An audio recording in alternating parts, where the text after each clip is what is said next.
Mes chers amis, bonjour et bienvenue dans ce nouvel épisode du podcast. Ici Pauline Lignot, je suis ravie de vous accueillir à nouveau avec une invitée que je dois vous dire, j'ai pourchassée littéralement pendant des années. Je rêvais de la voir parce que c'est quelqu'un que j'admire énormément pour sa grâce, pour son humilité, pour son éthique du travail aussi. Son nom, Dorothée Gilbert, vous la connaissez certainement de nom puisque c'est une des grandes danseuses étoiles de notre temps. Dorothée m'a fait le grand honneur d'accepter l'invitation alors qu'elle fait très peu de podcasts en plus. Donc je vous incite vraiment à lui dire en envoyant un message sur Instagram si vous avez apprécié l'épisode. Je suis sûre qu'elle sera ravie et comme ça, elle sera contente d'avoir fait l'effort. Moi, ça m'aide en plus parce que comme ça, j'arriverai à avoir d'autres invités. Donc n'hésitez pas à le faire. Et puis j'en profite pour vous dire, n'hésitez pas d'ailleurs à vous abonner, que vous soyez sur YouTube ou sur Instagram ou sur le podcast. C'est toujours encore mieux si jamais vous voyez les nouveaux épisodes arriver. Qui est Dorothée Gilbert? Et bien donc, comme je disais, l'une des grandes danseuses étoiles de notre temps. On a parlé de son parcours, de comment elle est tombée dans le monde de la danse, mais aussi de tout le travail derrière. On allait contre pas mal d'idées reçues contre ce secteur, notamment les histoires d'amitié. Est-ce que vraiment c'est la guerre intégrale entre les différentes danseuses? Comment est-ce qu'elle a réussi à s'élever? Aussi l'envers du décor, du succès. Qu'est-ce qu'il y a après le mot étoile? Tout ça, je trouve, en fait un épisode absolument passionnant. Je vous invite à l'écouter jusqu'au bout. Personnellement, j'ai passé un très agréable moment, d'autant plus que je trouve que Dorothée est très ancrée, très posée et également très drôle. Mais je ne vous en dis pas plus et laisse place à ma conversation avec Dorothée Gilbert.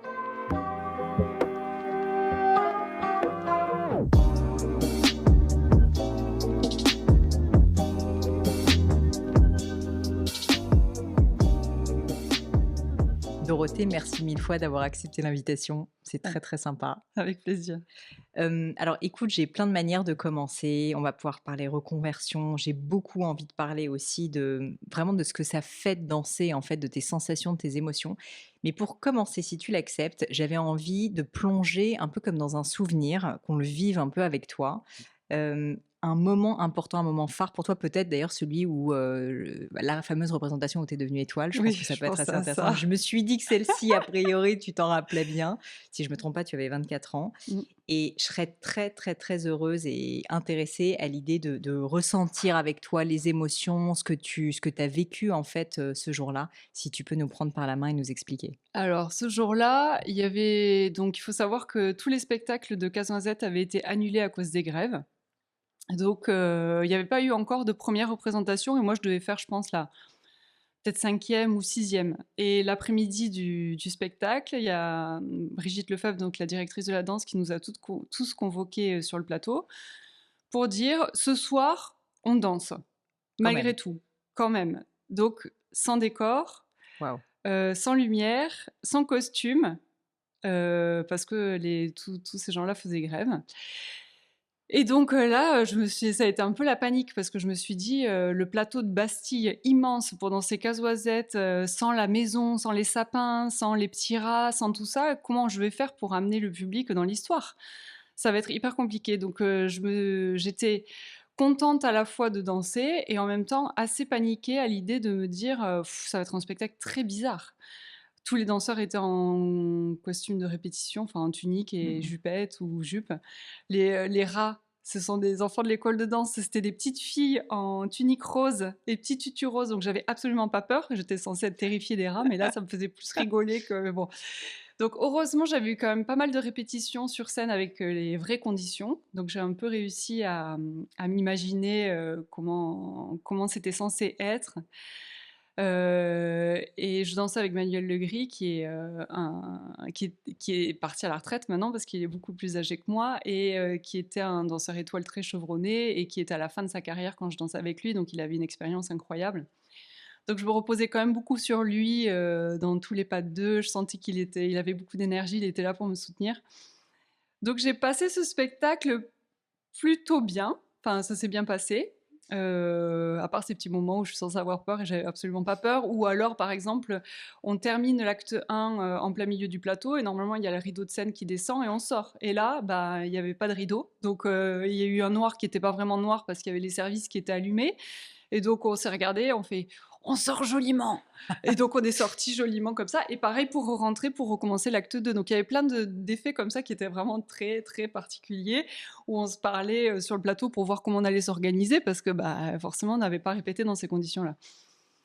Et donc à la fin du spectacle, ils avaient, proposé aux spectateurs soit de rester et voir, ce spectacle qui était à moitié, soit de partir, et de se faire rembourser les tickets, ce qui était normal. Et puis finalement, il y a eu beaucoup de gens qui étaient restés parce que comme il y a eu plein de représentations annulées, je pense que les gens avaient envie de voir le spectacle quand même. Mmh. Et puis c'est quand même une expérience. Je pense des spectacles comme ça, on n'en voit pas Ah tous bah, les c'est jours à clair, eux l'opéra. aussi ont dû s'en souvenir. Voilà, exactement.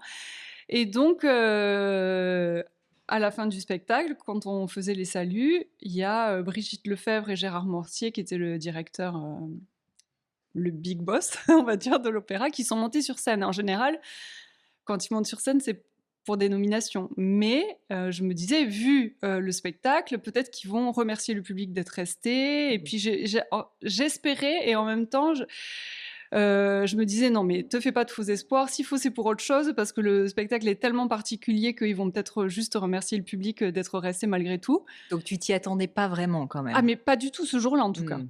Pas du tout ce jour-là. Et puis, il y a Manuel Legris qui a commencé à me serrer la main et tout. Alors, je me disais, allez, peut-être c'est ça, mais en même temps, je n'osais pas espérer. Puis, quand ils ont dit, nous avons le plaisir de nommer Mademoiselle Gilbert dans ses étoiles, là, j'étais hyper heureuse. Mais finalement, je me rends compte qu'on... Alors, on profite de ce moment avec le public qui assiste à ça, donc il y a les applaudissements qui durent pendant très longtemps, et c'est beau. En plus, j'avais mes parents et mes grands-parents dans la salle. Ça doit être hyper émouvant aussi pour le C'est- public, franchement. Bah, oui, pour le public, et puis je savais que mes parents étaient là, donc ça, Mmh. c'était un peu le plus beau cadeau que je puisse leur faire après tout ce qu'ils avaient fait pour moi aussi. Mais finalement, on se rend pas vraiment compte de ce qui se passe réellement. On met quelques temps avant de digérer le fait de se dire: «Ça y est, je suis arrivée à mon rêve», quoi. Finalement, on se rend compte réellement au fur et à mesure de la saison quand il y a certaines choses qui arrivent. C'est-à-dire que, par exemple, bah, j'ai changé de loge, ou Mmh. alors, pour le grand défilé où c'est vraiment très hiérarchisé et où les danseuses étoiles, on défile toutes seules, on salue le public, et c'est une vraie différence par rapport aux premiers danseurs. Mais sinon, j'avais la chance quand même d'être une première danseuse très bien distribuée, donc je faisais déjà pas mal de rôles de titres. Donc en termes de distribution, ça n'a pas été non plus un changement radical. Mmh. Mmh. Alors forcément, la question que je suis obligée de te poser, c'est le regard des autres a nécessairement changé parce que étoile, c'est un tel, accomplissement, enfin quand même, je sais pas, oui, il y a combien d'étoiles d'ailleurs en général, Alors, on est une quinzaine, filles et garçons D'accord, confondus, sur mais 150 je veux danseurs. dire, c'est un mot même qui est tellement mythique que je peux imaginer et je voulais te poser la question, est-ce que même des personnes que tu connaissais bien, des amis proches, enfin je sais pas, ta famille, est-ce que tu as senti un changement de regard ou non, pas vraiment? Non, pas vraiment, parce que mes proches, ils croyaient en moi, même si j'avais pas le titre.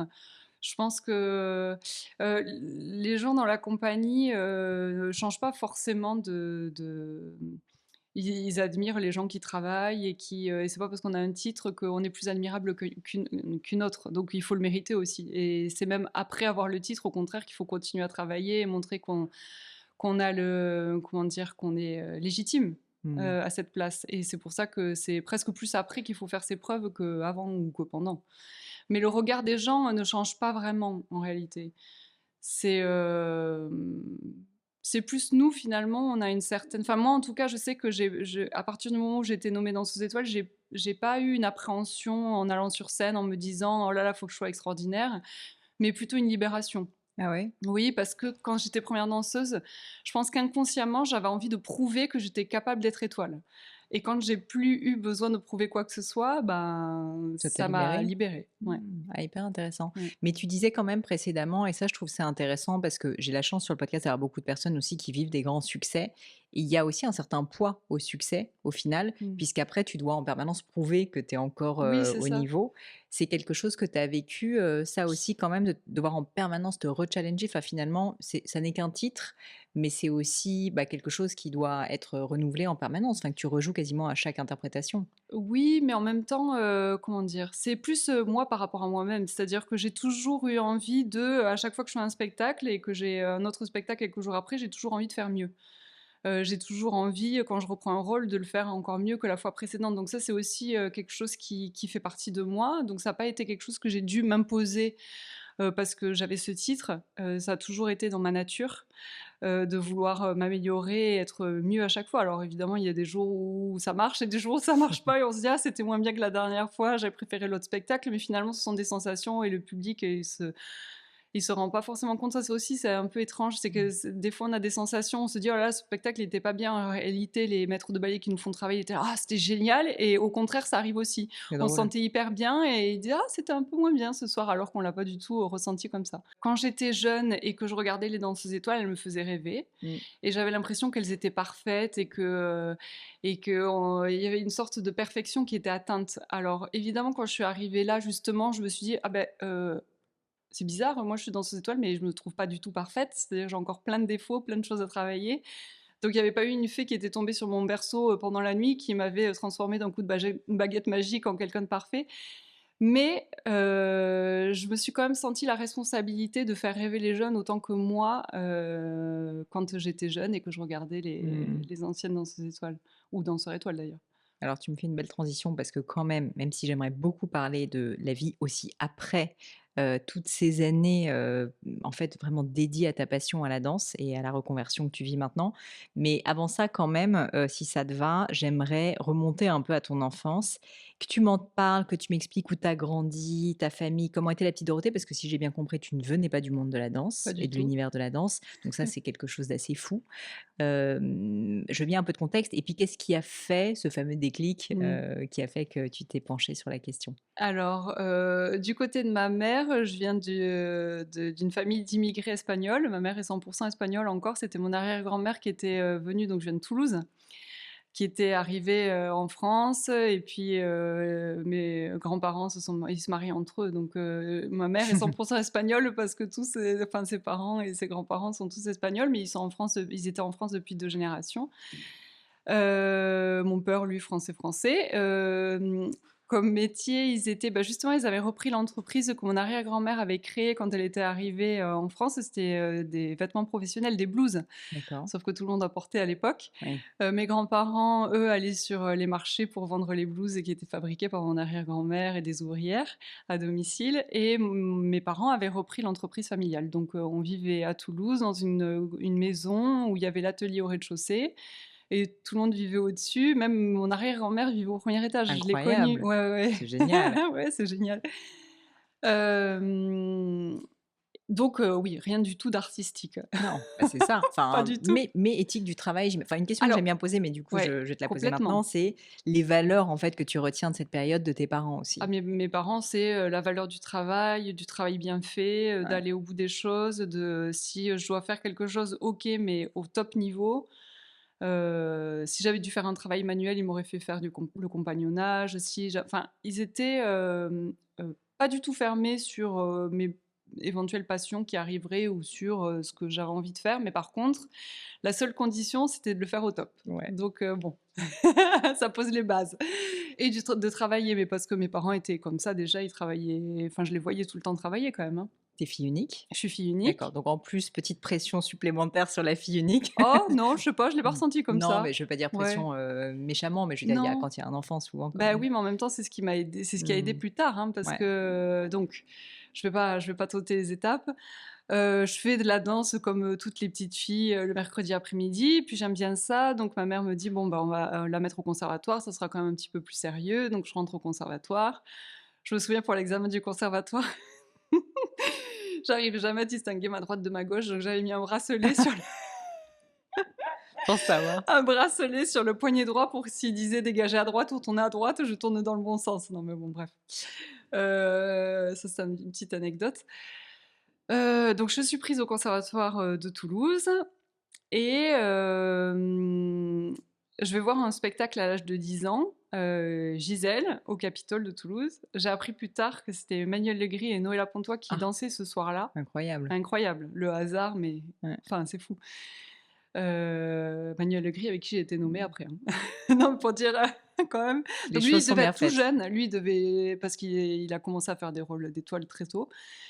Donc j'ai vu ce spectacle et quand je suis sortie de là, j'ai dit à mes parents: «Mais on peut en faire son métier?» Enfin, pour moi, c'était juste des cours de danse, de petites filles le mercredi. Enfin, j'imaginais même pas que des adultes puissent faire ça et qu'il y ait autant de choses finalement. C'est-à-dire il y avait l'orchestre, il y avait les décors, il y avait l'histoire, il y avait les pas de danse, mais finalement les pas de danse, c'était superficiel. Tout ça, c'était le prétexte pour raconter des histoires et c'est ça qui m'a le plus plu.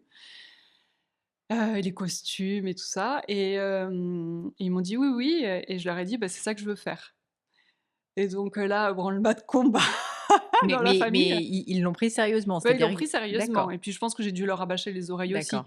et puis parce qu'ils voyaient bien que, ma mère jouait un peu de piano. Dès qu'elle jouait du piano, je me mettais à danser, Mmh. enfin j'étais tout le temps en train de danser, faire des choses comme ça, donc bon. Moi qui est une fille maintenant, je me rends compte à quel point, j'essaye d'être attentive à tous les signaux, Mmh, mmh mh. qui pourraient arriver pour, me dire: «Ah ben tiens, elle a vraiment envie de faire ça». C'est vrai que quand on est enfant, je vois ma fille, elle a 10 ans aujourd'hui, donc l'âge que j'avais, à l'époque, c'est difficile d'arriver à comprendre si c'est quelque chose de sérieux ou si c'est une passade parce qu'il y a une copine qui fait ça et cetera. Mais je pense qu'on peut quand même le savoir, et je pense que mes parents, ils l'ont su assez vite, et donc ils se sont renseignés, et évidemment la meilleure école de danse, c'est l'école de danse de l'Opéra à Nanterre. Donc je me suis présentée la première fois en 11 ans, mais en mode touriste, quoi. C'est-à-dire, c'était les Toulousains qui arrivent à Paris, on a fait les boutiques, et cetera, pas du tout concentrés. Le taxi, le matin, pour arriver à Nanterre, il trouvait pas l'entrée de l'école de danse. Enfin, c'était l'enfer, j'ai limite failli arriver en retard, enfin, c'était horrible, et bah, j'ai pas été prise, mais c'était pas parce que j'avais pas le niveau. Mais ils disent pas, par contre, quand on n'est pas pris à l'école de danse, pourquoi on n'est pas pris.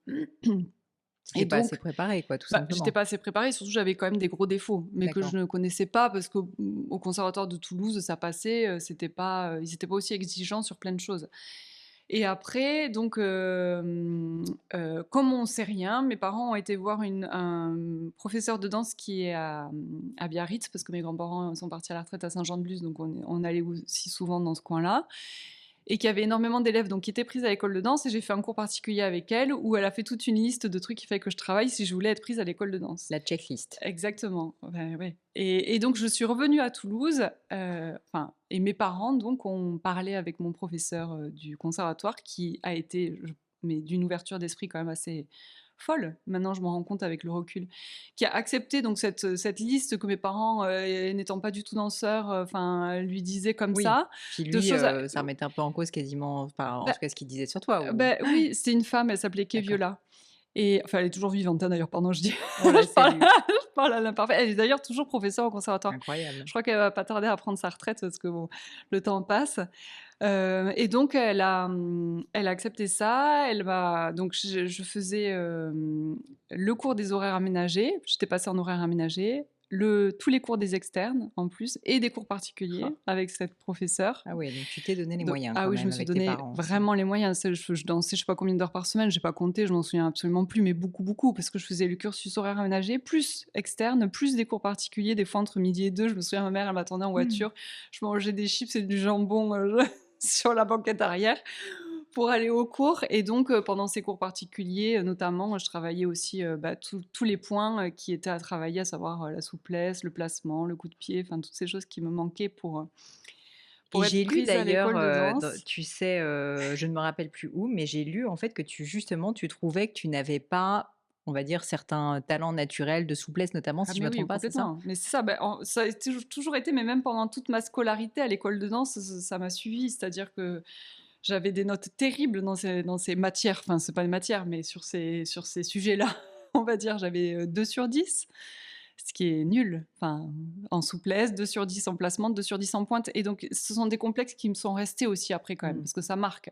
Alors évidemment, j'avais d'autres qualités quand même, c'est-à-dire que j'avais une très bonne coordination et je savais faire tous les pas. C'est-à-dire techniquement, j'étais très forte quand je suis partie à 12 ans du conservatoire, je savais tout faire, de la technique de la danse classique féminine, on va dire, avec les pointes et cetera. Mais ça ne m'a absolument pas servi dans les premières années à l'école de danse. Les premières années à l'école de danse, et c'est comme ça aussi qu'on va comprendre le revirement de situation aussi qui s'est passé, au moment où finalement on m'a «découverte» entre guillemets à l'école de danse. Parce que dans les petites classes, j'étais très moyenne, et parce qu'on voyait que mes défauts, parce qu'on faisait des pas très simples, et donc mes qualités n'étaient pas du tout mises en avant, Mmh. parce que c'était trop simple ce qu'on faisait. Et je m'ennuyais même un peu. Et je comprenais pas pourquoi il fallait. Moi, j'avais envie de sauter, de tourner, de danser, quoi. Mais à l'école de danse, on reprend les bases, Ouais. tout est très découpé, etc. Mais finalement, cette technique, elle m'a servi tout au long de ma carrière. Encore aujourd'hui, je danse sur la technique que j'ai apprise quand j'avais l'âge de 10 ans.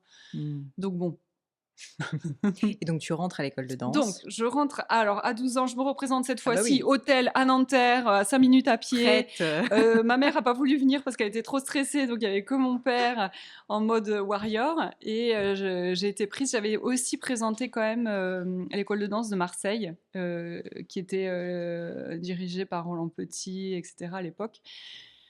Et donc, j'avais été prise aux deux. Donc, bah, évidemment, j'ai quand même, j'ai quand même choisi l'école de danse. mais on peut quand même rendre hommage à tes parents et à tous les parents qui soutiennent leurs enfants comme ça dans leur passion parce que c'est quand même fou et je Ah sais bah que tu vas oui. me raconter la suite de Ouais, non, mais l'histoire qui c'est te le pire, c'est la suite. si tu vas me raconter la suite, mais c'est Mmh. quand même assez fou et assez génial d'avoir cru comme ça, faut dire que tu t'es donné les moyens de tes ambitions parce que si j'ai bien compris, tu travaillais Oui, déjà beaucoup à oui, l'époque, oui, étant beaucoup. petite, Mmh. mais je trouve ça génial en fait, que tes parents t'aient autant soutenue. Je pense qu'ils m'ont vue passionnée et déterminée, donc Mmh. ils m'ont soutenue. Et puis ils voyaient que je réchignais pas pour aller travailler, et cetera. Je pense qu'ils Oui. ont compris ça et puis, ils ont fait un «enfant tard» entre guillemets pour l'époque, ils avaient 33 ans chacun. Ils hésitaient à avoir un enfant, mais à partir du moment où ils se sont décidés, ils ont dit: «Par contre, on fera tout pour, enfin voilà, Toujours pareil, on fera les choses au on top fera et à les fond. choses bien à fond», voilà, exactement. Et donc, quand j'étais prise à l'école de danse, j'avais la possibilité d'être interne, comme la plupart Mmh. des élèves de l'école de danse, ou externe. Et mes deux parents ayant été internes quand ils étaient jeunes, ils ont pas supporté l'internat, ils voulaient pas que je sois interne. Donc, ils ont vendu la maison à Toulouse, vendu l'entreprise de blues, Incroyable, vendu la franchement, c'est voiture incroyable. même, je crois. Cette histoire est dingue. Je me rappelle l'avoir lue et je me suis dit: «Mais c'est fou, c'est Et fou». ils sont arrivés à Paris, donc ils ont racheté un appartement à Boulogne, parce que c'était pas très loin de Nanterre. Au départ, ils voulaient acheter une presse à journaux, puis ils se sont rendus compte que c'était une catastrophe. Donc, mon père a décroché le téléphone, il a prospecté, et finalement, ils ont recréé l'entreprise de blues qu'ils avaient vendue à Toulouse, mais à Paris, avec les ouvrières à domicile à Toulouse. Ils faisaient les trajets par transporteur. Et sincèrement, s'ils avaient réellement su. En fait, ce qui m'a sauvée, il y a plusieurs choses qui m'ont sauvée dans ma carrière. C'est le fait aussi qu'ils n'étaient pas du tout danseurs finalement et qu'ils ne savaient absolument pas comment ça se passe à l'école de danse. Parce que la Mmh. première année, on était 9 grandes stagiaires, qui est donc un stage d'un an. Et à la fin de ce stage, ils en ont gardé 3. Donc, ils avaient fait tout ça pour, s'il faut, rentrer à Toulouse un an après. Mais bon, ils l'ont pas su et puis ils étaient là, donc le week-end, puis j'étais sur ma lancée, donc le week-end, je prenais plein de cours, Mais je tu continuais, t'arrêtais quoi. jamais, Ah quoi. ben non, je m'arrêtais pas, je faisais un cours chez Atillot Labis à Salle Pleyel à l'époque. Vendredi soir, le samedi matin chez Jacqueline Finert, un cours de barre au sol qui durait 2h30. Samedi soir, de nouveau à Atillot Labis. Ça, pendant très longtemps. Et en première division, je prenais aussi des cours particuliers le dimanche avec Jacqueline Finert. Et Ouais. alors, je suis obligée de te poser la question, est-ce que tu as eu des moments de lassitude? Est-ce que tu as eu des moments de ras-le-bol, des moments où tu as eu envie d'abandonner? Parce qu'on peut se dire: «Mais c'est fou, tu es surhumaine», tu vois, quand on Non, entend ça. non parce que j'avais eu l'impression d'avoir découvert la clé de la réussite, entre guillemets, du secret pour y arriver. C'est-à-dire que le fait de ne pas avoir été prise la première année, alors que j'y étais allée comme ça, d'avoir énormément bossé Mmh. et d'avoir été prise, je me suis dit, bah, il n'y a pas de raison. Si je travaille pas, je vais y arriver. Oui, ça marche, en Ça fait. marche. Mmh. Et donc, je pense que cet épisode-là a fait que j'ai pas douté que je ne puisse pas y arriver à partir du moment où je travaillais énormément. En dépit de tes complexes, comme tu Oui, oui, ah disais. bah, c'est-à-dire que je travaillais dessus tout le temps. Il m'est Ouais. arrivé de pleurer, je pleurais beaucoup, hein, quoi. Mais parce que je pleurais pas parce que j'en avais marre ou que j'avais pas envie, mais plus parce que j'étais frustrée contre Mmh. moi-même, parce que il y a ça aussi, c'est-à-dire qu'on arrive à intellectualiser certaines choses, on voit très bien ce qu'il faudrait qu'on fasse, mais le corps le fait pas. Mmh. Et donc c'est hyper frustrant d'arriver à comprendre que des fois le corps prend plus de temps pour comprendre la correction ou la chose à améliorer que la tête. Mais c'est fascinant de voir que le corps peut se modeler, surtout à cet âge-là. C'est quand même fou, hein. Il y a une possibilité d'adaptation du corps pour justement, malgré les contraintes, pour le pousser à aller encore plus loin. Alors évidemment, voilà, je suis quelqu'un d'un peu raide, tonique à la base. En fait, il y a deux grands types de danseuses. Il y a des danseuses qui sont toniques et qui doivent s'assouplir, et des danseuses qui sont très souples et qui doivent se tonifier. Finalement, avec le recul, je me dis que c'est plus simple pour moi d'être tonique naturellement et de devoir m'assouplir que le contraire. Mais en effet, je serai jamais souple comme, Sylvie Guillem qui lève les jambes, Mmh. derrière l'oreille. Je pourrais jamais faire ça enfin, je pourrais jamais le faire et donc il y a aussi ce moment-là où il faut aussi accepter finalement ses limites et se dire: «Bon là, je pense que je suis arrivée au maximum de ce que je suis capable de faire. Ça sert à rien de m'acharner». Mais je dis ça, mais ça c'est il y a à peine quelques années, hein, que j'ai C'est le que je l'ai recul qui compris. parle. C'est le recul qui parle. Quand j'avais 16, 17, 18 et même jusqu'à 25, 30 même, je dirais, j'étais encore toujours dans ce conflit un peu de Mmh. vouloir toujours aller plus loin. Ce qui ne veut pas dire qu'on ne travaille plus après, mais c'est-à-dire qu'après, on s'accepte plus facilement tel que l'on est et on accepte plus facilement ses défauts. Et on va plus travailler pour mettre en valeur ses qualités que d'essayer de travailler les défauts qui, de toute façon, sont arrivés quand même à un seuil d'incompétence à un moment donné. C'est-à-dire que j'ai travaillé ma souplesse au maximum, je peux encore gagner allez, quelques centimètres, mais je serai jamais, comme je disais tout à l'heure, Sylvie Guillem. Donc il faut arriver, mais bon, ça c'est, oui, c'est l'expérience qui parle. Quand j'avais 16 ans, et c'est pour ça que je râlais beaucoup et je pleurais beaucoup, mais pas parce que j'avais pas envie de travailler.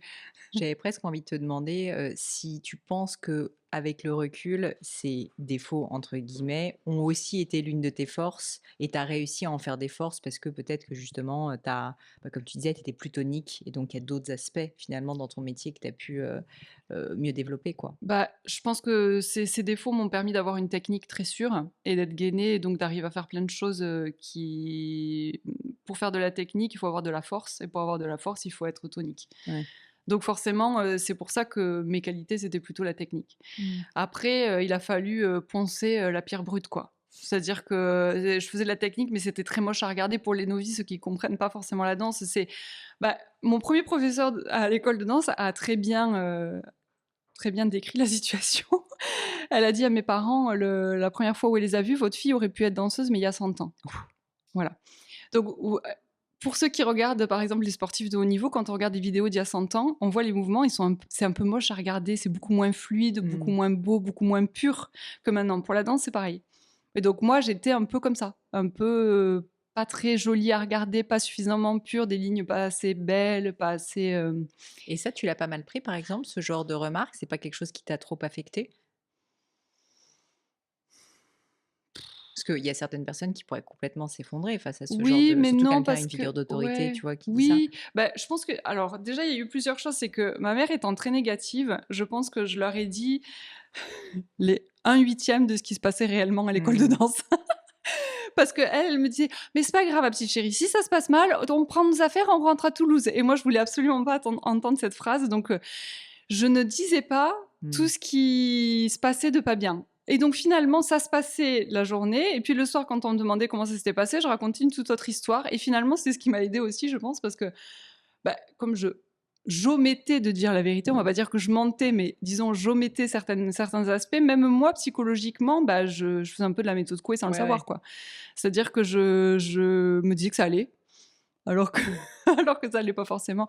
Mais j'ai toujours été, comment dire? Par exemple, après un examen, quand j'étais classée, 5e sur 6 par exemple, et que toutes les autres étaient virées derrière, mais j'étais quand même que 5e, et qu'il faut savoir qu'il faut être dans les 2-3 premières, sinon c'est mort.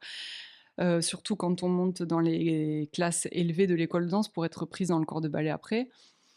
Ma première réflexion, c'était, «Ah ben, je vais tellement travailler qu'ils vont voir, ils seront obligés de mieux me classer l'année prochaine». Voilà, Mmh. c'était plus de la revanche, avoir envie de dire, «Ils m'ont pas bien regardé, je vais leur montrer à quel point ils ont eu tort» entre guillemets. Même Mmh. si en réalité, je pense que tout était juste, hein. C'est juste que c'était pas le c'était C'était finalement, c'est ça qui t'a fait aussi te dépasser. beh, c'est ça, c'est ce qui m'a permis de travailler encore plus et d'avoir, cette rage, Mmh. finalement aussi un peu, mais pas négative. Ouais, je vois ça et c'est marrant parce qu'il y a tellement d'idées reçues sur le monde de la danse et notamment suite aux divers films qu'il y a eu et tout, de un univers assez toxique, entre femmes et bon, j'ai pas envie, tu vois, de rentrer dans les poncifs, mais quand même, je me posais la question, de est-ce que, aussi au niveau, tu vois, des amitiés, c'était difficile ou est-ce qu'au contraire c'est quelque chose et si tu acceptes d'en parler, Oui, oui, oui. en fait non, tu as réussi à te créer des vrais amis? Enfin, j'imagine qu'il y a pas de généralité en plus, il y a tout pour faire un monde, mais Ouais. je serais curieuse de savoir si, les stéréotypes ont la vie dure. Alors, je pense que tout est souvent exagéré quand on parle de danse et les films et cetera, ils adorent pousser à l'extrême et donc c'est toujours un peu, oui. stéréotypé. On n'est quand même pas dans le Black Swan où il y en a une Non, qui se mais tue. complètement. Alors, il faut savoir que le verre dans les chaussons, ça n'existe pas. On D'accord. pousse personne dans les escaliers pour avoir le Merci de rôle. nous le dire. Tout le monde n'est pas anorexique. On n'a pas tous des mères folles, Mmh. etc. Bon, tout ça, c'est faux. Après, euh, on voit bien comment ils sont les enfants entre eux à Ouais, non, l'école, c'est vrai. mais partout, hein. C'est-à-dire que c'est pas seulement à l'école de danse ou ailleurs. C'est-à-dire que bah, ils se laissent rien passer. Et donc, oui, je venais de Toulouse. J'étais externe, j'étais la seule externe de ma classe. Donc, elle me voyait partir tous les soirs, rentrer chez moi, mes parents qui m'attendaient. Et alors, elle me disait que je ratais tout, que c'était nul. Et donc, j'étais un peu mise à l'écart. Mais, pardon, en réalité, je pense que c'est surtout parce qu'elles étaient jalouses. Et c'est normal. Elles avaient beau me dire que c'était génial, l'internat, etc. J'y croyais pas une seule seconde, en réalité. Donc, et puis, quand on sait aussi qu'on est 12 dans la classe et qu'il y en a que 3 qui seront prises pour entrer dans la compagnie plus tard, ou que même il y en a la moitié qui peuvent être renvoyées à la fin de l'année, il y a forcément de la concurrence. Alors après, il y en a qui comprennent vite que la concurrence, c'est pas par rapport aux autres qu'il faut l'avoir, mais par rapport à soi-même. Mmh. Ça, c'est encore autre chose. Donc, comme partout, il y a des gens intelligents et des gens un peu plus bêtes. Et donc, les gens un peu plus bêtes sont un peu plus méchants, Mmh. on va dire. Et toi, tu as eu cette perception tôt que la vraie concurrence, c'était toi? Enfin, Ah oui, c'était oui. contre toi-même? Oui, j'ai vite compris. Après, je regardais beaucoup celles qui étaient devant moi, qui étaient mieux classées, etc. Mais plus pour m'inspirer et pour comprendre qu'est-ce qui faisait qu'elles étaient mieux que moi ou qu'elles étaient plus appréciées. Mais c'était plus pour l'utiliser que pour... Et puis même, moi, j'ai jamais rabaissé les autres pour y arriver. C'est-à-dire que j'ai toujours voulu, bah, pour y arriver, travailler, voilà. T'as eu des mentors ou des personnes qui t'ont vraiment inspiré dans ta carrière, qui t'ont aussi aidé, tu vois, à te développer? Bah, beaucoup de professeurs, hein. Jacqueline Finert en fait partie. Elle m'a énormément aidée pendant toute mon école de danse. C'est aussi grâce à elle, je pense, que je suis rentrée dans la compagnie quand même. Puis il y a eu les danseurs, c'est-à-dire des danseurs que j'ai pas forcément vu danser en vrai, mais qui m'ont énormément inspirée. Il y avait Sylvie Guillem, évidemment, parce que c'était quand même une superstar. Tout le monde connaît le nom de Sylvie Guillem. Mais après, elle était trop loin de ce que j'étais moi. Et donc, je pouvais que admirer ses performances, mais je m'identifiais absolument pas, parce que Mmh. bah, trop souple. Justement, c'est tout à fait le contraire de moi.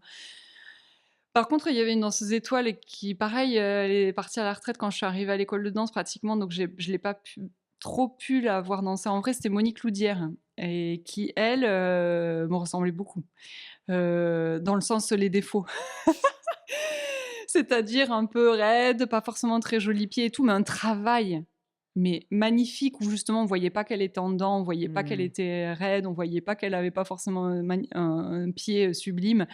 Et donc ça m'a énormément inspirée de la voir en vidéo. Bon, à l'époque, il n'y avait pas YouTube, etc. J'aurais adoré parce que je me suis beaucoup inspirée de vidéos, hein. Ça aide beaucoup de visualiser, C'est je sûr, trouve, hein. les autres faire les choses et comment elles les font et pourquoi on aime bien et qu'est-ce qui font qu'elles ont réussi à cacher certaines choses et comment je peux faire moi pour arriver à cacher moi aussi et voilà, et arriver à ce niveau-là, quoi. Donc j'entends du travail, mais aussi énormément de réflexion, en fait, Oui. sur ton métier, sur ta passion, quoi. Bah oui, je pense que quand même à ce niveau-là, il faut avoir et le travail et une tête, ne serait-ce que pour gérer aussi le stress, le trac, parce que c'est pas forcément évident, hein. Euh, Bah, surtout quand on doit faire une représentation, sans avoir de costume, pas de Oui, c'est ça. décor, Non, rien, faut mais bon, après, il y a s'adapter. le travail, c'est-à-dire que Oui. justement, ça rassure quand on a travaillé pendant un mois une chorégraphie, on sait très bien que bah, si on n'a jamais raté en répétition, on va pas rater sur scène, ça Mmh. n'arrivera pas. Le corps a une mémoire musculaire, enfin, il y a quand même. C'est très rassurant de travailler avant un spectacle. Justement, quand on travaille bien, on sait que c'est pour ça qu'on est libéré pour les spectacles, qu'on peut vraiment en profiter et profiter de l'interprétation et d'autres choses, pas juste d'avoir peur de tomber dans un pas, parce que alors là, sinon on n'arrive pas. Tu sais, il y a cette phrase de Sarah Bernard que je trouve assez géniale, c'est je crois, le trac vient avec le talent, un truc comme ça. Mm. Mais donc je voulais te demander et elle, donc sa théorie, c'est qu'en tout cas, on a toujours du trac dans la vie, donc je ne sais pas si c'est vrai. Est-ce que c'est quelque chose que toi tu as vécu? C'est-à-dire que malgré les années d'expérience, malgré les littéralement milliers de représentations que tu as dû faire, est-ce que tu continues, ou tu continuais à avoir toujours ce petit truc quand même avant de monter sur scène? Ah oui, le truc avant de monter sur scène, toujours.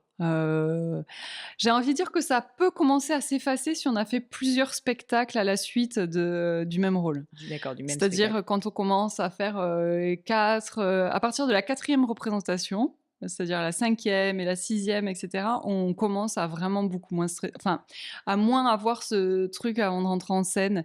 Mais finalement, ce petit truc-là, comme vous dites, comme tu dis, c'est ce qui nous pousse à nous dépasser, c'est ce qui nous aide à faire des choses qu'on fait en scène et qu'on ferait pas en répétition. Moi, la scène, c'est plutôt l'endroit où j'arrive à faire des choses que je fais pas en répétition, en mieux évidemment. Ah ouais.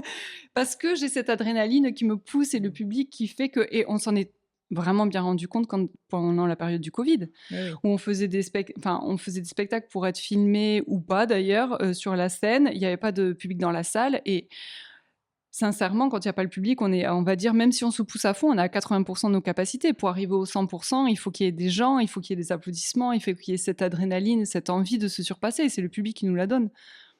C'est hyper intéressant. Alors justement, tu vois, c'est drôle, j'avais relevé une phrase, que tu as écrite dans la préface du livre «Le chant de Ève, danse des Adams», Mmh, de Stéphanie Del Regno, que je trouve très belle et mmh. si tu m'autorises, je vais la Oui, oui. lire et je serais curieuse que tu rebondisses dessus et que tu me dises, enfin, tu me décrives un peu, tes sensations.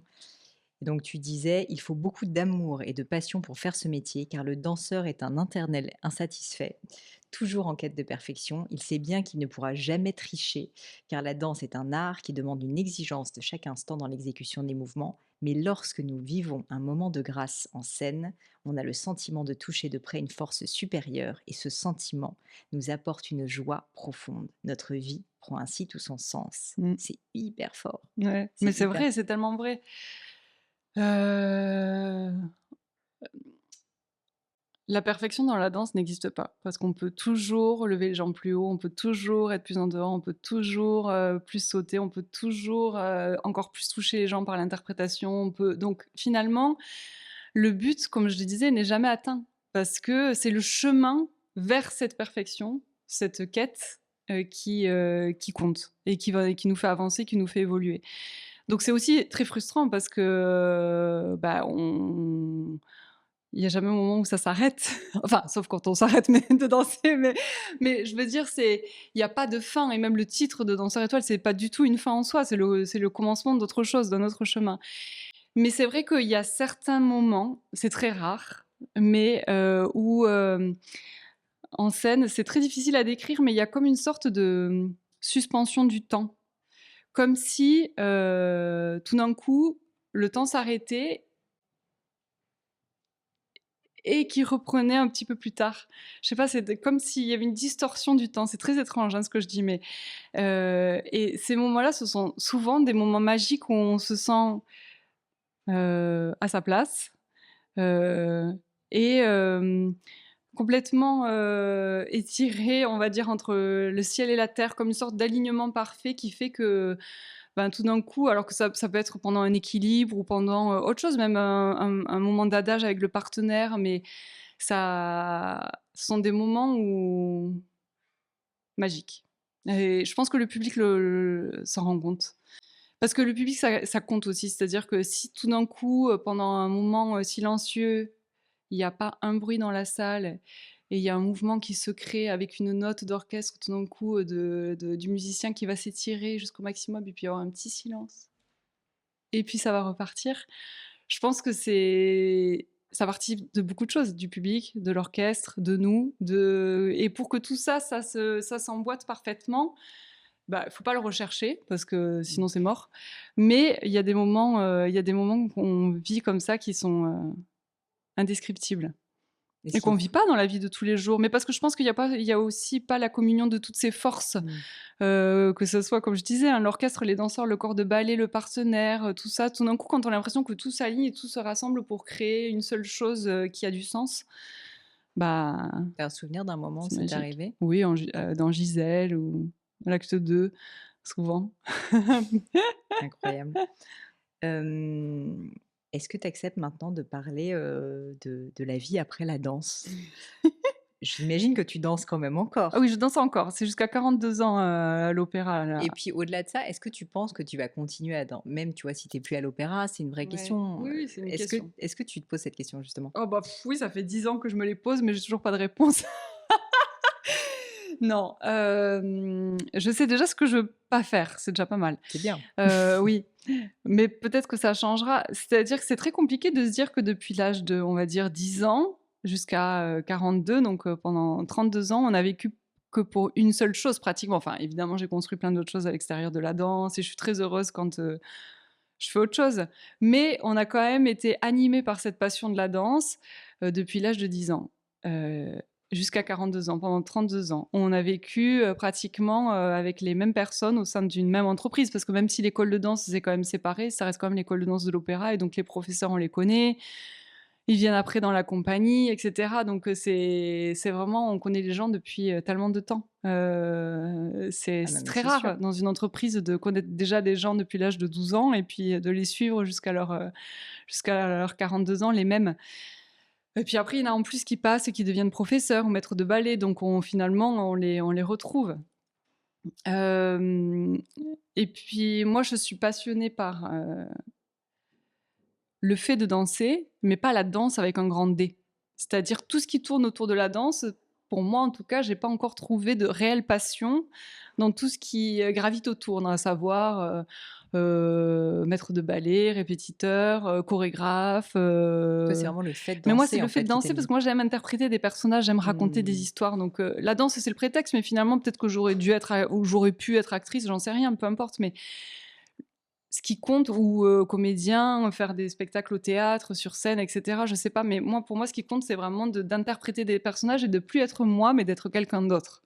J'aime bien, de pouvoir tout faire, tuer des gens, ressusciter, mourir, être amoureuse, enfin, c'est génial. On a quand même une liberté totale en scène, hem et donc ça a rien à voir, tous les autres métiers qui tournent autour de la danse. Alors évidemment qu'on a, comment dire? Bah, cette expérience et tout ce qu'on a appris et que c'est bien de pouvoir le redonner et cetera et je pense que c'est plus vers ça que je vais me tourner mais plus, vraiment, ponctuellement vers des solistes pour leur donner des conseils sur les rôles que j'ai déjà dansés et sur ce qu'on m'a moi donné pour pouvoir leur redonner pour que ça perdure quand même un peu. Parce qu'il y a quand même cette notion de transmission qui est importante aussi dans la danse.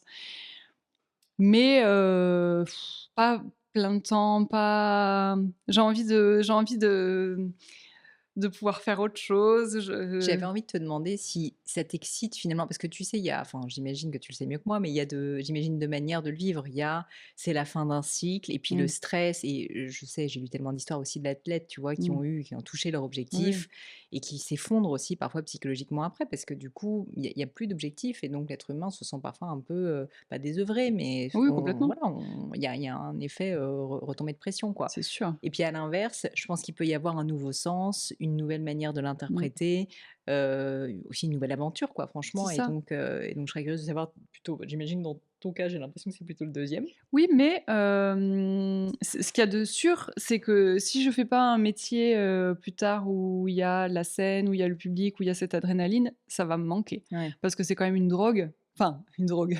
Non, mais si Non, j'ima mais c'est les ce qu'on dit, applaudissements hein. du Bah, public, bien c'est quand sûr. même, alors évidemment, pendant un spectacle, on est généreux, on se donne beaucoup, on donne tout ce qu'on a, pour un spectacle mais on a un retour direct du public avec les applaudissements et ça, c'est quelque chose Oui, il y a une qu'on récompense a directe une quand même. récompense directe et donc Mmh. même pour le cerveau, il doit y avoir un effet, qui est, Mais je pense que alors c'est littéralement une drogue, hein, ah c'est ce mais que tu dis, complètement, c'est les mais oui, mécanismes, oui. hein. Donc je pense que quand ça s'arrête, bah, forcément, il y a un manque. Ouais. Donc comment le combler? Est-ce que c'est possible de le combler ou il faut juste faire son deuil et puis se dire que la vie, c'est autre chose? Ou essayer de le retrouver ailleurs, Mmh. dans un autre métier un peu parallèle, qui pourrait, recréer, ça? Voilà, on ne sait pas, on verra. Tu parlais d'interprétation, et quand on a commencé, l'interview, tu m'as dit en off au début, moi en fait ce qui me passionne c'est Mmh. l'interprétation. Donc bon, j'imagine qu'il y a plein d'autres manières d'interpréter que la danse. Mais est-ce que, je serais curieuse de savoir, peut-être qu'il y a des personnes qui nous écoutent qui sont acteurs, qui sont comédiens aussi ou qui sont artistes. Comment est-ce que, au-delà de raconter des histoires, tu te mets toi-même dans un état psychologique pour rentrer dans un personnage? Mmh. Surtout que je trouve que dans la danse, malgré tout, il y a beaucoup d'interprétations au sens où c'est beaucoup moins littéral Mmh. que, tu vois, quand tu interprètes un dialogue, une scène où là, OK, on te dit: «Tu es telle personne, voilà ce qui s'est passé», et cetera. Mais il y a plusieurs niveaux. Il y a déjà, il faut savoir que quand on danse et notamment à Bastille, on est pour la plupart du public, grand comme, Ouais, c'est enfin vrai. minuscule quoi. Ouais, non, mais c'est vrai qu'il faut Donc on l'avoir en voit tête. pas les visages. Donc il faut savoir que nous, il faut qu'on travaille aussi le langage du corps. Parce que, ceux qui nous voient grands comme ça, il faut qu'ils comprennent ce qu'on veut dire, par, tout le corps. Parce que c'est ça qui va se voir de loin. Après évidemment, Mmh, comment dire? Moi, ce que j'aime, c'est, ressentir une émotion, forte et la transmettre. Donc, en fonction des personnages, en fonction de l'histoire, en fonction de la musique qui nous aide énormément quand même parce que, quand on entend, les musiques de Roméo et Juliette, on peut pas rester insensible, même s'il y a pas de danse dessus. On ferme les yeux, on écoute et on a même envie de pleurer. Donc l'idée, c'est de se servir aussi de ça pour, décupler, les sentiments qu'on peut ressentir et pouvoir les transmettre au public. Donc la musique, ça aide énormément. Et puis après, il y a l'entente aussi avec le partenaire. C'est-à-dire que Mmh. quand on a un partenaire avec qui on s'entend très bien, qu'on se connaît parfaitement et qu'on se comprend tellement qu'on peut vraiment se lâcher, et on a une confiance aveugle aussi, on peut vraiment se lâcher et aller au bout de l'extrême dans l'interprétation. Je pense au dernier pas de Manon, où on est censé mourir et être complètement, enfin, sans force, au bout du bout. Ça, on peut se permettre de le faire quand on a un partenaire qui est hyper solide, en qui on a une confiance absolue. Parce qu'on peut pas se permettre de se relâcher quand on est emporté en haut, avec la tête à l'envers, en grand Mmh. écart, si on n'a pas un partenaire sûr. Donc il y a cette connivence avec le partenaire qui est quand même hyper importante pour nous permettre de vraiment se laisser complètement aller. J'avais une question sur le lâcher prise, Ouais, lâcher prise, justement. c'est exactement ça. Parce que pour moi, la danse, mais je n'y connais pas grand-chose, c'est l'inverse du lâcher prise. Ouais. C'est l'exigence, c'est le geste parfait, c'est la tenue, tu sais, Ouais, même le port de tête, enfin, tout ouais, est dans l'inverse du lâcher prise. Et pourtant, c'est drôle parce que dans ce que tu me ouais, dis, et donc je me suis posé cette question, est-ce que finalement l'aboutissement c'est ça, total n'est c'est pas ça. Moi, le je dirais lâcher que c'est prise? ça. C'est Après, fou. évidemment, ça dépend des rôles et ça dépend de la technique qu'on a à faire, mais évidemment que si on fait La Belle au bois dormant, il n'y a pas vraiment de lâcher prise parce qu'on est en tutu, parce que les pas sont très académiques et que c'est très, heu, très chorégraphié et cetera. Mais il y a des ballets qui sont beaucoup plus comme, Macmillan sur l'interprétation, où ce sont finalement des ballets, mais les pas ne comptent pas, il y a plus que l'histoire qui compte. Où là, vraiment, le lâcher prise, c'est quelque chose qui est hyper important. Mais même dans le Lac des Cygnes, on peut trouver des moments de lâcher prise dans le quatrième acte, quand justement on est fatigué par tout ce qui s'est passé avant et où on est désespéré parce que le prince, il s'est trompé, il a juré de se marier avec le cygne noir alors qu'en fait c'était nous. C'est moi! Donc finalement, c'est la catastrophe. Et donc là, il y a des passages où justement ça reste très académique, mais il faut arriver quand même à trouver ce lâcher prise qui va faire que il va y avoir ces moments suspendus justement. C'est Mmh. dans le lâcher prise total que on peut retrouver les moments, comme on disait tout à l'heure, un peu d'égrégore où tout s'aligne.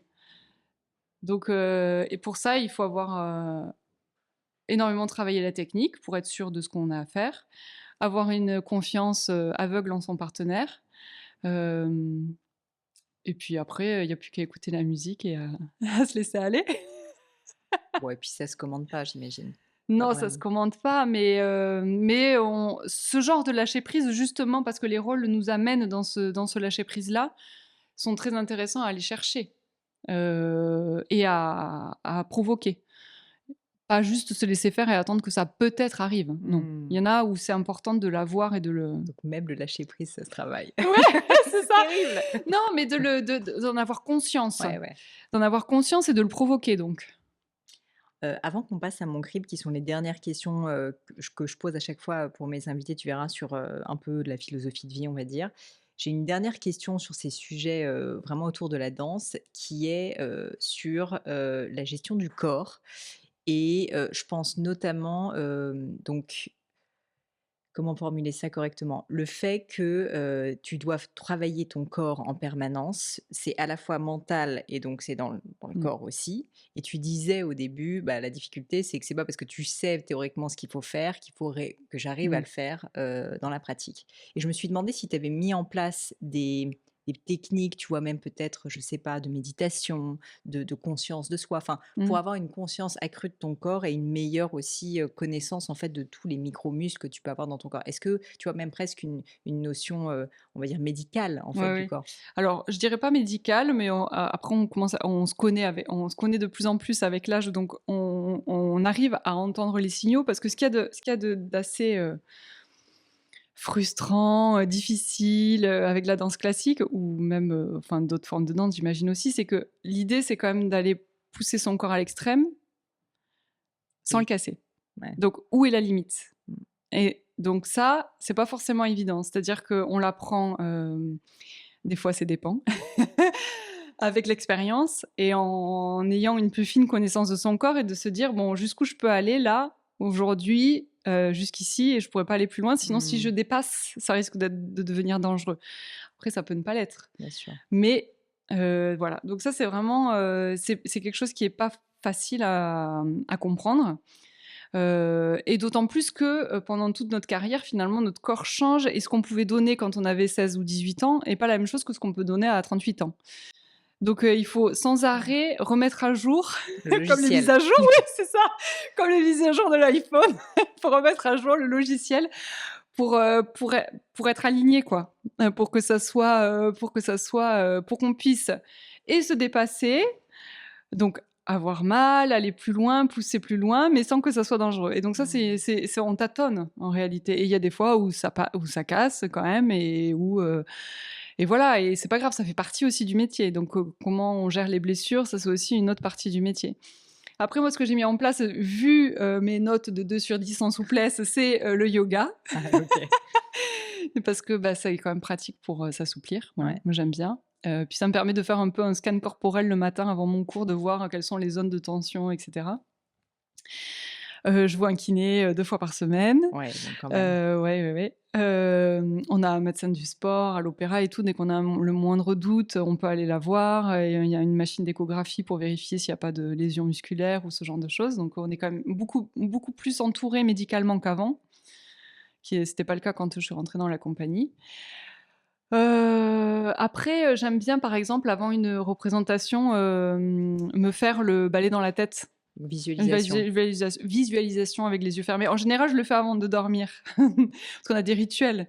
Donc avant les spectacles, je mange assez tard et après je fais une sieste. Et pendant cette sieste, avant de m'endormir, je ferme les yeux et je me passe le balai dans la tête. Alors en général, je m'endors toujours après l'acte 1 ou l'acte 2, je le fais jamais jusqu'au bout. Mais ça me permet je pense, de visualiser aussi les choses et de mettre, Donc on tous les saura trucs que en Dorothée place. Gilbert connaît très, très bien l'acte 1, l'acte 2, puis après, Après, c'est le hasard. Non, non, mais en général, c'est vrai, je m'endors avant la fin. C'est très rare que j'arrive au bout du ballet. mmh, En général, c'est quand je dors pas tu finalement. des petits rituels aussi avant de monter sur scène, vraiment? Alors, non, mais on prend un peu nos marques pendant les premières répétitions en scène, c'est-à-dire à quel endroit on va rentrer, à quel endroit on va sortir, bon, par rapport au décor et à la mise en scène. Et donc, en fonction de ça, on va toujours s'asseoir à peu près au même endroit ou boire à cet endroit-là. Mmh. C'est pas que c'est nécessaire parce que sinon je vais rater la performance si je fais pas exactement pareil que la dernière fois parce que la dernière fois c'est bien passé. C'est pas de la superstition, mais c'est plus une manière de pas penser. Ouais. C'est-à-dire que les premières répétitions en scène, justement, on fait en sorte de regarder un peu tout ça. Qu'est-ce qui va être le plus pratique pour les changements de costume, pour se fatiguer le moins possible quand même? C'est un peu ça Ouais. toujours l'idée. Et donc et après on fait toujours pareil comme ça. Enfin moi en tout cas Mmh. je dis «on» mais moi je fais toujours pareil comme ça au moins je On se pose réfléchis pas de pas. questions, quoi. Ouais. Écoute, pour arriver à la fin de l'interview, j'ai donc toujours ces questions, de mon crible, tu verras. La J'ai pas première, révisé. tu peur, mais c'est je les envoie pas à l'avance, donc t'inquiète pas. Ah bon? Bon, c'est toujours les mêmes. La première, c'est est-ce que tu as vécu dans ta vie un grand échec? Tu en as un peu parlé parce que c'est peut-être celui du coup de l'école de L'école de danse, mais danse, bon, ouais. il y en a peut-être d'autres. En fait, surtout ce que je trouve intéressant, c'est au-delà du descriptif de l'échec, qu'est-ce que tu en as tiré vraiment comme enseignement? La force du travail et le fait que c'est pas parce qu'on réussit pas une fois qu'on réussira pas l'année d'après. Mmh. C'est pas parce que tout d'un coup on a un échec qu'il faut pas se donner les moyens pour contourner cet échec et finalement et réussir. Oui, c'est vrai que l'échec, on le voit souvent comme une fin, mais en fait non, Mais on bien peut sûr que faire non. mmh. Moi pour l'échec, je vois plus comme un tremplin pour aller plus loin. Mmh. C'est-à-dire que finalement, si j'avais pas eu l'échec, j'aurais peut-être pas autant travaillé et donc j'aurais peut-être pas été prise enfin, j'aurais peut-être été prise à l'école de danse si j'avais pas eu cet échec, mais j'aurais pas appris à travailler et j'aurais pas appris que mes gros défauts c'était ça et que c'était ça qu'il fallait que je travaille vraiment et puis peut-être que j'aurais été renvoyée après 1 an d'école de danse. Donc finalement cet échec, c'est ce qui a fait que j'ai réussi. Donc finalement les échecs à partir du moment où on arrive à les voir et on arrive à les comprendre et on arrive à savoir pourquoi c'est arrivé et faire en sorte que ça n'arrive plus, ben ça nous rend plus forts. S'il y avait quelque chose qui était à refaire, qu'est-ce que tu referais différemment? Rien. Ah, j'aime bien cette réponse. Ouais, mais c'est vrai, hein. Rien. Eh ben, c'est bon, je Mmh. prends. Alors celle-là, je l'aime bien aussi. Qu'est-ce que tu trouves beau? Et ça peut être bien sûr au sens Mmh. enfin, réel et esthétique, même un spectacle, tu vois, Mmh. ou ça peut être au sens métaphorique. Qu'est-ce que je trouve beau? Je trouve que, peut-être je vais parler d'une personne. Je trouve qu'une personne est belle quand elle est en accord avec elle-même. Quand il y a une sorte d'alignement finalement dans le beau, je trouve. Une sorte de D'harmonie, quoi. d'évidence, Mmh. d'évidence, d'équilibre. Que ce soit en architecture ou dans un meuble ou dans même, finalement, dans une relation entre 2 personnes. Elle est belle parce que, il y a un équilibre et il y a quelque chose il y a un lien, qui s'est créé, qui est pur. Très belle réponse. Je te Mmh. remercie. Ça fait réfléchir. Alors, je suis obligée de te poser la question inverse. Qu'est-ce qui t'irrite? Qu'est-ce que tu trouves laid? Qu'est-ce qui te L'injustice, plaît? je déteste L'injustice. l'injustice, c'est une catastrophe pour moi ça. Je ne supporte pas et il y en a beaucoup. Ouais, Ouais. donc c'est pas facile. Bah, La vie est dure. pas facile. Est-ce qu'il y a une maxime ou une citation qui te parle, je sais pas, des mots, peut-être une phrase, tu vois, que tu t'es répétée aussi à un moment dans ta vie, dans ta carrière, que tu pourrais partager avec nous? Il savait pas que c'était impossible, alors il l'a fait. Mmh. Ça te correspond bien, je crois. 2 dernières, pour toi. Est-ce qu'il y a un sujet sur lequel tu as déjà changé d'avis qui te vient à l'esprit? Changer d'avis du blanc au noir, non, mais plutôt, évoluer, ça c'est sûr. Je pense qu'on évolue, sur, tout un tas de sujets tout au long de sa vie. On arrive à comprendre certains sujets avec l'âge, plus facilement que je pense qu'il y a des étapes quand même dans la vie qui nous font prendre conscience de certaines choses, malgré tout.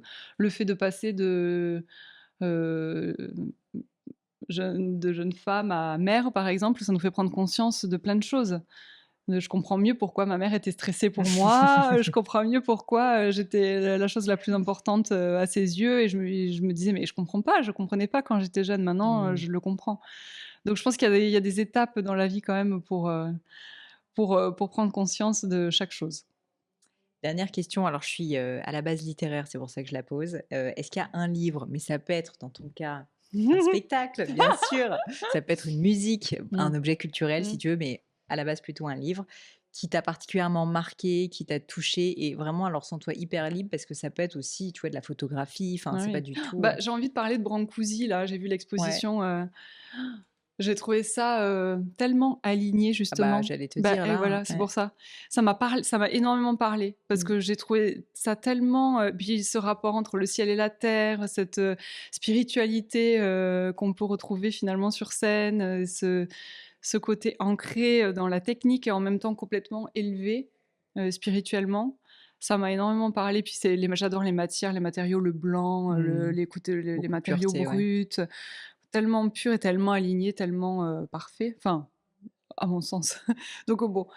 Mais sinon, j'aime bien dire comme livre Le pouvoir du moment présent. Ah oui, écartelé. Mmh. Mmh. Parce que je trouve qu'on a tous tendance, et moi la première, hein, mais justement, quand on a ces moments magiques en scène, on est réellement ancré dans le présent. C'est sûr. On est totalement là et j'aimerais arriver à retrouver, ces sensations. Alors pas évidemment pas la sensation du spectacle, mais ces sensations d'être vraiment présent et d'être vraiment, là, ici et maintenant. Merci Écarte. Non mais ça, blague à part, c'est un livre, vraiment génial. C'était ça tombe tellement sous le sens et en réalité, on est enfin moi, en tout cas moi, je ne suis pas du tout comme ça. Mmh. Je suis toujours en train de penser à autre chose, d'avoir, 20 000 choses dans ma tête et je me pose pas, suffisamment pour, être, là, ici, Mmh. maintenant, conscience de ce que je fais et pas de faire une chose en pensant à une autre. On le fait tous. Écoute, moi, j'étais bien avec toi pendant ce moment et je te remercie. J'ai passé un moment génial. Franchement, merci d'avoir partagé autant de choses avec nous. Si les personnes qui nous écoutent veulent, continuer à te suivre, tu es présente sur les réseaux sociaux, Mmh. donc Instagram surtout. Oui. Tu réponds toi-même à Instagram ou pas? J'ai Bof. quelqu'un qui m'aide. Ouais, mais c'est Mmh. normal. Donc on peut quand même te suivre et Oui, toutes oui, oui. tes actualités, bien sûr, parce qu'on veut savoir quelle va être la prochaine étape de Dorothée Gilbert quand même, même si, tu as encore, énormément de choses à faire dans le monde de la danse, c'est sûr. Je te souhaite évidemment le meilleur pour la suite. Je te remercie 1000 fois. Je te souhaite du coup de l'harmonie, de l'alignement, de l'instant présent et puis, peut-être à bientôt. À bientôt.